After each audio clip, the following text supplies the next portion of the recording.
মা মেয়ে একসাথে এসএসসি পরীক্ষার মধ্যে অংশগ্রহণ করার পরে মাইয়ারে আস্তে কইরা পিছনে ফেলাইয়া সামনে আগাইয়া গেল মা।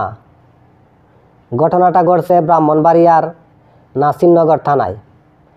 মা মেয়ে যখন একসাথে এসএসসি পরীক্ষায় অংশগ্রহণ করলো, 2024 সালে যখন রেজাল্ট দিল এসএসসি পরীক্ষার ফল প্রকাশ হইল, তখন দেখা গেল কি মায়ের রেজাল্ট হইল 4.54 আর মাইয়ার রেজাল্ট হইল 2.57।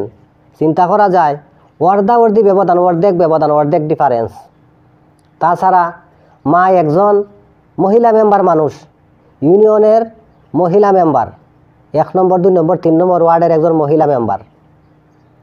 পাশাপাশি সে একজন গৃহিণী, ঘরের কাম শেষ করিয়া, সংসারের কাম কাজ শেষ করিয়া, ইউনিয়নের মানুষের সময় দিয়া মায়ে লেখাপড়া করিয়া 4.54 রেজাল্ট অর্জন করছে। আরে সুবহানাল্লাহ, কিছু নাম্বারের কারণে তো চাইছে জিপিএ 5 পাইয়া ফেলাইছিল। মাইয়ায় করলো কিতা? মাইয়ার কোনো কাম নাই, শুধু স্কুলে যাওয়া আর সারাদিন লেখাপড়া করা। এত সময় থাকতো মাইয়ার রেজাল্ট এত খারাপ কোন কারণে?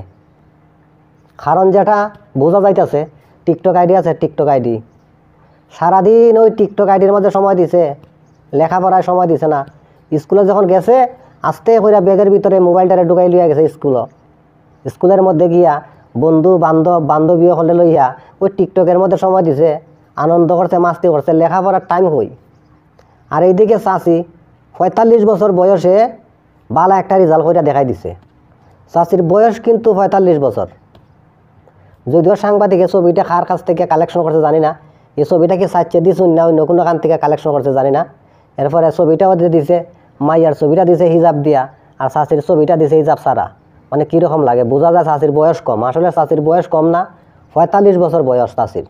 এখন অনেকেই ধারণা করতেছে চাচ্ছে যেহেতু ভালো একটা রেজাল্ট পাইয়া মেট্রিক পরীক্ষা পাস করে ফেলাইছে, এসএসসি পরীক্ষা পাস করে ফেলাইছে, এখন মনে হয় চাচার কোনো উপায় নাই।